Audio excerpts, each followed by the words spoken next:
Nara Smith a mis 4 ans pour construire l'image la plus glamour de la femme au foyer sur Internet. Et il lui a fallu un pull, un jean et un podcast de 88 minutes pour absolument tout détruire. Alors, soit c'est la meilleure gestion de crise de l'année, soit c'est le plus beau coup de gaslighting collectif qu'on a jamais vu. Et spoiler alert, eh bien, c'est les deux.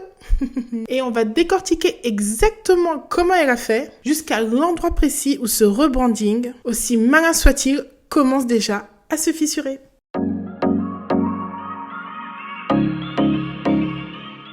Avant de parler de ce changement, de ce rebranding, avant d'aborder tout cela, il faut comprendre qui est Nara Smith et qu'est-ce qu'elle vendait. Nara Smith, c'est cette femme au foyer mormon qui vit donc dans la campagne américaine avec son mari et ses enfants et elle nous présente du coup sa vie de femme au foyer. Et pendant 4 ans, Nara Smith, ça a été des chuchotements ASMR. J'y arrive ou pas moi, chuchotements ASMR? Des robes de soirée, des robes de haute couture dans sa cuisine et on la voit préparer from the scratch, donc vraiment du début, du ketchup fait maison, du chewing-gum fait maison et même du coca fait maison. Bref, vous l'aurez compris, c'est vraiment la superwoman des femmes au foyer. Et lorsqu'on la voit effectivement avec tout cet habillement qui est minutieusement choisi, ce qu'elle nous propose, ce n'est plus de la cuisine, mais plutôt une direction artistique. Palette de couleurs, textures, références d'époque. Regardez le TikTok, l'Instagram de Nara Smith, c'est vraiment un mood board vivant. Et ça marche plutôt bien, voire très bien. Des millions de followers, une image de marque hyper définissable et un positionnement clair, celle de la tradwife hyper glamour. C'est vraiment celle qui rend le foyer désirable. Vraiment, vous savez, ces foyers un peu des années 50s, 60s, voilà. Vous voyez un peu le genre? Elle rend ce genre de foyer qui sonne un peu vieux et ringard complètement à la mode. Et on la définit du coup comme une tradwife. Je vais mettre la définition, elle sera juste ici de tradwife. Et on a même collé son nom sur des couvertures de magazines et elle n'a jamais démenti. Et honnêtement, pourquoi elle le ferait? C'est rentable. C'est-à-dire que le mouvement tradwife aux États-Unis et même dans le monde augmente, les gens s'interrogent, regardent et même je veux dire, les haters, ceux qui n'aiment pas du tout ce style de vie, eh bien, vont s'abonner, vont commenter. Bref, vous l'avez compris, ça rapporte de l'argent. Eh bien, tout ça, c'était super, jusqu'à ce que le mot tradwife devienne un actif nocif, voire même toxique.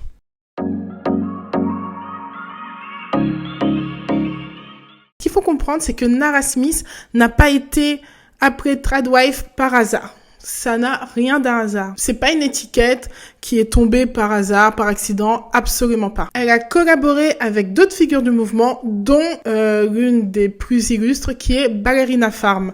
Donc pour ceux qui ne savent pas qui est Ballerina Farm, c'est cette jeune fille qui a qui faisait de la danse classique, d'où le nom Ballerina Farm, et qui du coup a décidé de ne pas rentrer dans l'école la plus prestigieuse du monde, une des écoles les plus prestigieuses du moins des États-Unis, pour justement se consacrer à sa vie de famille et partir dans la campagne américaine et voilà, nous montrer comment la vie est à la ferme avec ses enfants. Je crois qu'elle en a 8 ou 9. Elle et son mari, voilà. Donc elle nous montre son quotidien de femme au foyer. Donc Nara Smith, elle a été couverte dans la presse avec ce dénominatif de tradwife année après année. On l'a vu sur les défilés de mode à la Fashion Week avec cette appellation-là, sans jamais publier de correctif. Ni de post, ni de stories pour dire non mais ne m'appelez pas une tradwife, j'en suis pas une. Et le silence en communication, c'est aussi une stratégie. Quand ton silence te rapporte des millions de vues et encore plus dans ton compte en banque, eh bien, tu te tais. Non, Nara Smith n'a pas juste été perçue comme une tradwife, elle a laissé le costume lui être cousu, elle a laissé la couronne être sur sa tête et elle a laissé ses followers penser que c'en était une. Tout ça parce que, ça rapportait énormément d'argent et puis commercialement, c'était bankable. Et donc, on arrive à fin juillet 2026 où Nara Smith s'assoit aux côtés de Alex Cooper. Si vous ne connaissez pas ce podcast, Call Her Daddy, c'est vraiment une institution aux États-Unis. Donc, Alex Cooper, elle a des millions et des millions d'auditeurs chaque mois. Et c'est l'un des podcasts les plus puissants des États-Unis. Elle a eu par exemple comme invité Kim Kardashian qui était venue à son micro. Voilà. Donc voilà un peu Alex Cooper qui allait. C'est vraiment une institution. Et donc Nara Smith, vous savez, comme tout le monde, je regarde le podcast Call Her Daddy et changement total pour Nara Smith. Donc on arrive sur le podcast, on pense que Nara Smith va juste nous raconter encore sa vie de tradwife avec ses enfants, son mari. Non. Nara Smith vient, elle s'assoit, elle prend le micro. Your attention please. Il est bien branché et elle nous sort cette phrase iconique. Je ne pense pas qu'une tradwife cuisinerait en Schiaparelli ou une tenue Moschino, tout juste sortie du défilé. Enfin, je ne crois pas que ce serait le genre de choses que ferait une tradwife. Oh my god. Donc, cette phrase elle est iconique. La traduction en langage marketing, c'est surtout « Je suis trop premium pour votre étiquette bas de gamme ». Et en langage pour tout le monde, ça veut dire « Je suis trop riche pour être une femme au foyer ». Et honnêtement, c'est très fort, c'est dit d'une façon très élégante, très piquante, très claqueback, c'est très fort. C'est surtout très fort parce qu'elle ne renie pas des valeurs, mais elle renie plutôt une catégorie. Elle ne se positionne pas du tout contre le mouvement de tradwife, mais elle se positionne au-dessus, comme un produit de luxe qui refuse d'être comparé à de l'entrée de gamme. Elle ajoute dans son podcast qu'elle ne priorise pas sa vie de femme au foyer. Elle se définit comme une mère qui travaille, qui voyage, qui gère elle-même son contenu de A à Z. Donc, ça va comprendre le tournage, le montage, le choix des tenues, etc. Et on va aussi sur les recettes de cuisine, voilà. Donc, c'est elle qui gère tout. Ok, moi je veux bien qu'elle nous dise ça. Elle nous dit elle-même au micro qu'elle gère elle-même les tenues et les recettes. Et en même temps, elle vient nous dire pourquoi vous me considérez comme une tradwife. Le souci dans ce discours, c'est que c'est toi la directrice artistique. C'est toi qui désigne ta ligne artistique. C'est toi qui as choisi du coup méticuleusement le mood board que tu voulais présenter à tes followers. Donc c'est toi qui es responsable.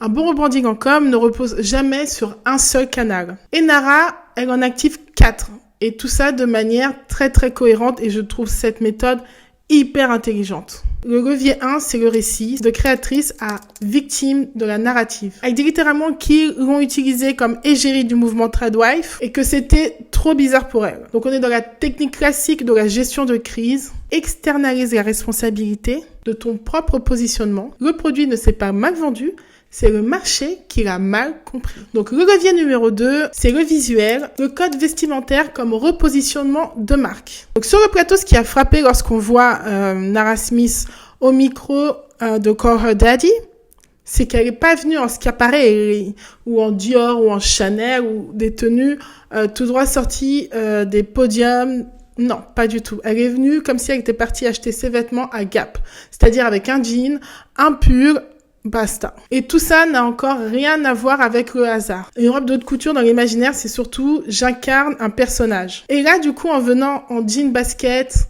enfin pas basket, mais en venant en jean et pull, et sur un podcast surtout, avec beaucoup de candeur, ça veut surtout dire, ça y est, là, vous voyez la vraie moi. C'est absolument le même move, vous savez, que faisaient les célébrités à l'époque, quand elles venaient devant les caméras pour dire je suis comme vous, qu'elles prenaient une lingette, qu'elles se démaquillaient pour dire voilà, c'est la vraie moi. Ici, l'enjeu, c'est l'authenticité de tout un mode de vie. Levier numéro 3, le sonore, du chuchotement à la voix affirmée. Donc, pendant 4 ans, Nara Smith, c'était, si vous regardez ses vidéos, des chuchotements, une voix très douce. Decided to make them an early dinner for when they arrive at our house. Our friends brought us these potatoes from Idaho, so I thought it would be perfect making a duck fat roasted potato. I started by chopping them. Et sur le podcast de Call Her Daddy, c'est pas du tout la même chose.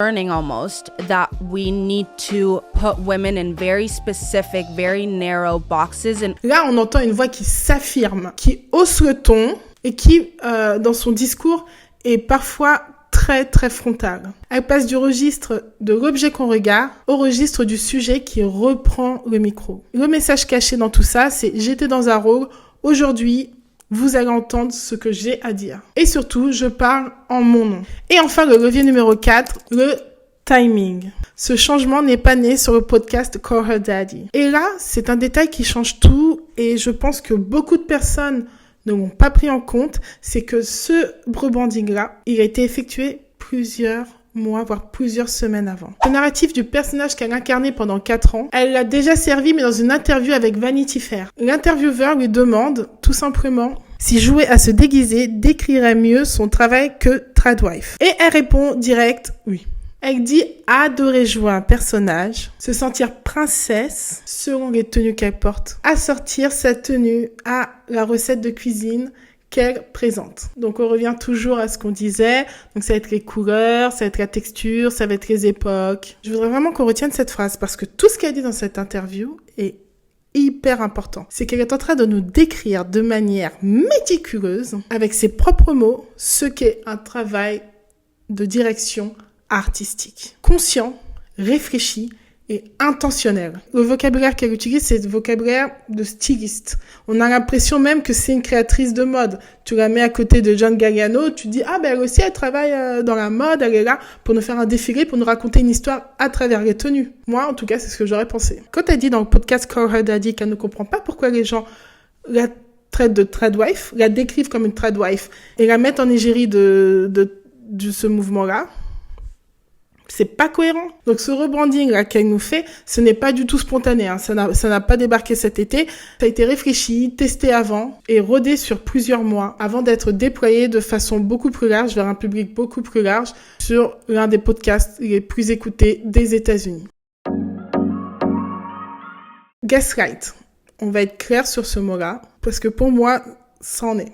Et le gaslighting ici, ce n'est pas le fait qu'elle mente, c'est qu'elle demande à son audience de douter de sa propre lecture, de son contenu, année après année. Donc, elle admet avoir joué un personnage, donc elle valide cette mise en scène, mais elle refuse complètement d'assumer la responsabilité de ses effets. 2, elle minimise des années d'esthétisme méticuleusement mis en place en réduisant tout cela à un hobby. Sauf que un hobby ne s'accompagne pas de collaboration avec une autre égérie du même mouvement, ni de couverture de magazine avec ce titre-là, et avec donc cette étiquette qu'elle n'a jamais contestée. Et 3, elle dit explicitement qu'elle a laissé les gens penser ce qu'ils voulaient penser parce que c'était intéressant.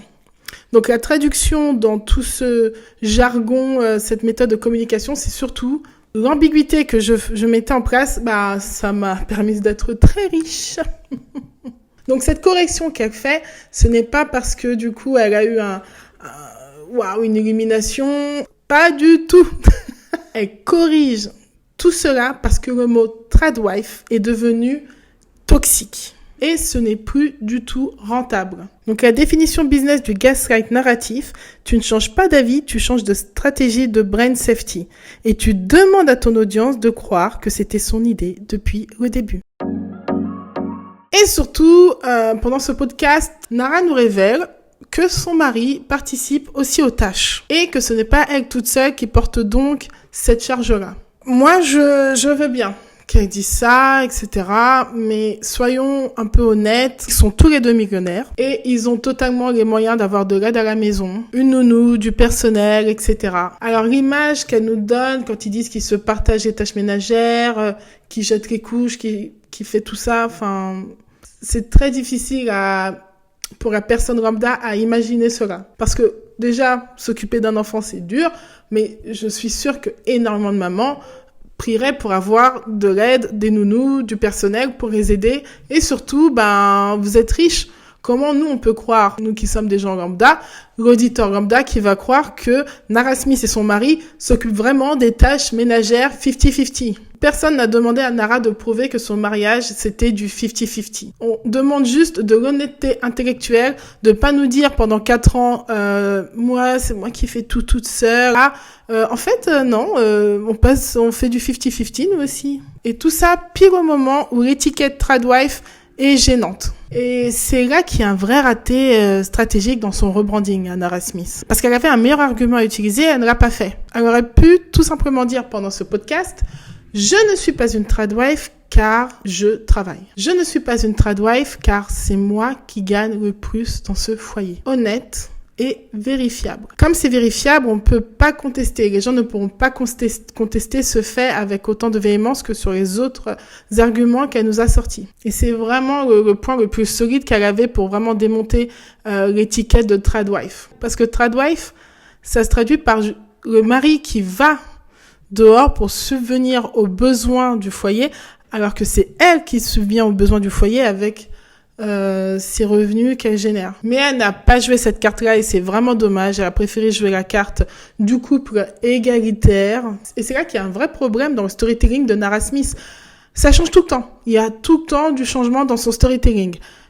Un jour, c'est ça. Un jour, c'est autre chose. C'est difficile à suivre. Et comme ça devient compliqué, elle est perçue comme une narratrice indigne de confiance. Car chaque nouvelle version qu'elle sort affaiblit la précédente. Et le public arrête de se demander quelle est la vérité et passe plutôt à qu'est-ce qu'elle va encore nous sortir. Et une fois que ce doute-là s'installe, toute sa crédibilité en prend un coup.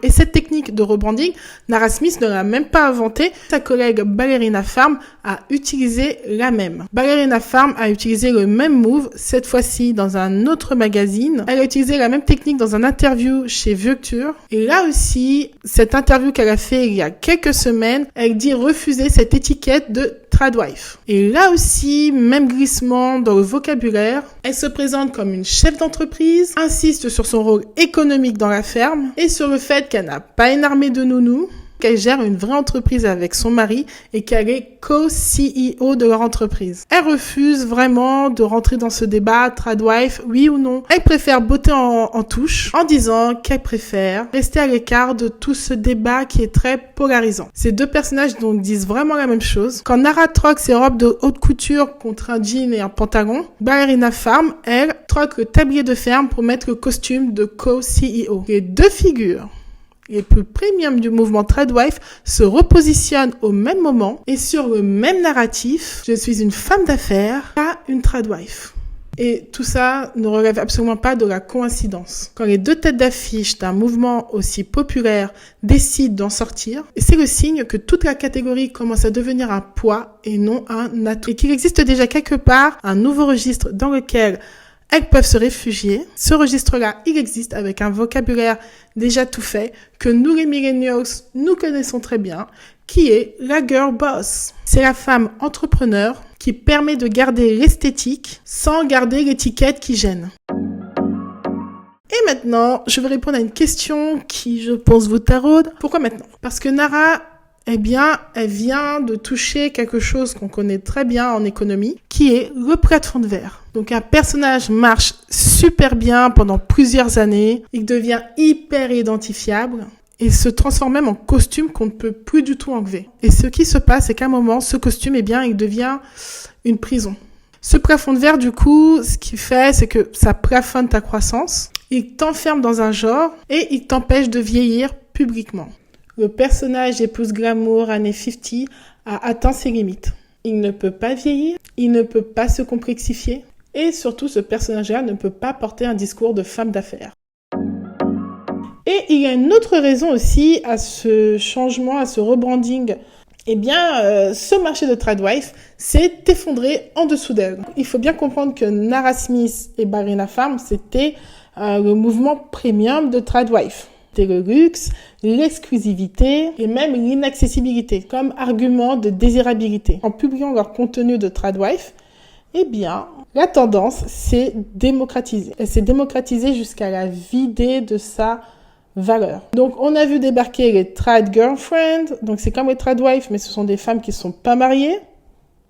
Et on a vu aussi débarquer des tradwives qui venaient de classes moyennes, voire populaires, et qui reproduisent l'esthétique d'une Ballerina Farm ou d'une Nara Smith sans en avoir le budget. Et ça, en branding, ça a un nom, c'est la dissolution de la marque par saturation. Quand un positionnement premium devient accessible à tous, il perd exactement ce qui faisait sa valeur, la rareté. Et en plus, ce mouvement tradwife, il est porté par des femmes très jeunes. Je n'ai jamais vu de contenu de tradwife de femmes de plus de 40 ans. Et il y a une réponse à ça, c'est parce que passé 40 ans, le glamour sans les moyens, eh bien, c'est tout simplement du travail domestique, sans le filtre glamour qui le rendait appréciable et désirable. Et la plupart de ces femmes qu'on voit, elles n'ont pas les moyens d'une personne qui est millionnaire. Quand on regarde toutes ces vidéos tradwife, ce n'est plus une fantaisie stylisée. Et c'est redevenu ce que c'était qu'avant Nara et Barina Farm arrivent, c'est redevenu une contrainte économique et non un choix esthétique. Dans ce podcast où Nara Smith nous parle, c'est qu'elle nous raconte toutes des contractions qu'elle ne finit jamais de lire des livres. Donc Nara nous raconte qu'elle n'a jamais fini de lire des livres sur la grossesse. Elle en avait marre, elle n'en avait pas besoin. Elle s'est dit, je vais y arriver toute seule. Donc elle est arrivée du coup à l'accouchement et lorsqu'elle a accouché de son bébé, l'infirmière lui a dit, maintenant il faut sortir le placenta et elle ne savait pas qu'il fallait sortir le placenta ou ce qu'était le placenta. Alors, qu'est-ce qu'elle est en train de faire en nous racontant cette anecdote-là? C'est quelque chose de très simple. Elle descend délibérément de son piédestal très glamour, tout ça pour se rapprocher de la femme normale, celle qui n'a pas le temps de lire, vous savez, celle qui improvise, voilà. Surtout qui n'est pas dans le contrôle en permanence. Et encore, Nara Smith, ce n'est pas un hasard de timing si elle dit tout ça. Aux États-Unis, on constate une hausse de l'anti-intellectualisme dans le discours public, où ne pas trop en savoir et faire confiance à son instinct est primé par rapport à la recherche et poser des questions à des experts. Eh bien, tout cela, c'est devenu presque un signe d'authenticité plutôt qu'un manque. Et Nara surfe précisément dessus. C'est présenté comme une preuve qu'elle est, bien finalement, comme toi, la majorité de son audience. Et ça tombe très bien, puisque bientôt sort son livre de cuisine. Et pour le vendre au plus grand nombre, elle a besoin d'un public. Elle a besoin de femmes qui travaillent et qui n'ont ni le temps ni le budget pour cuisiner en haute couture et qui peuvent s'identifier, vous savez, à cette maman. Et ce virage vers l'accessibilité, ce n'est pas un virage identitaire, mais c'est un virage commercial. Elle est en train d'élargir sa base de clients potentiels avant le lancement de son nouveau produit. Est-ce que ce rebranding va marcher? Oui, à court terme. Le livre va se vendre. En marketing, la controverse contrôlée fait souvent plus de bruit qu'un lancement de produit silencieux. Mais, sur le plan du personal branding, ça va être chaud. Le problème dans tout ça, c'est que ce n'est pas que les gens n'acceptent pas qu'elle change, c'est comment elle amène ce changement-là. Et comment elle amène son discours. Pourquoi son discours, il change tout le temps. Et c'est surtout comment elle le fait.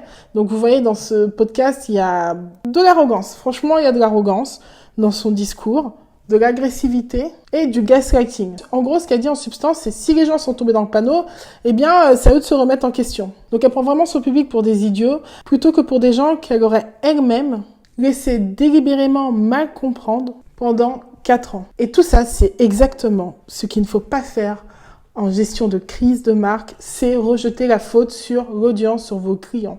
Ne faites jamais ça. Même les professionnels de la cascade ne font pas ça. Une audience qu'on traite responsable de sa propre déception est une audience qui n'est pas rassurée et qui ne va plus vous suivre. Et s'ils ne vous suivent plus, ils ne vont plus acheter. Et s'ils n'achètent plus, vous n'avez plus de rentrée d'argent. Plutôt que de traiter son public comme cela, son audience, il aurait fallu qu'elle dise la vérité et qu'elle assume en toute humilité. Et à l'échec du mouvement Tradwife, eh bien, ce mouvement perd ses actifs les plus puissants et les plus premium. Donc, sans elle et sans bientôt Ballerina Farm, que va-t-il rester?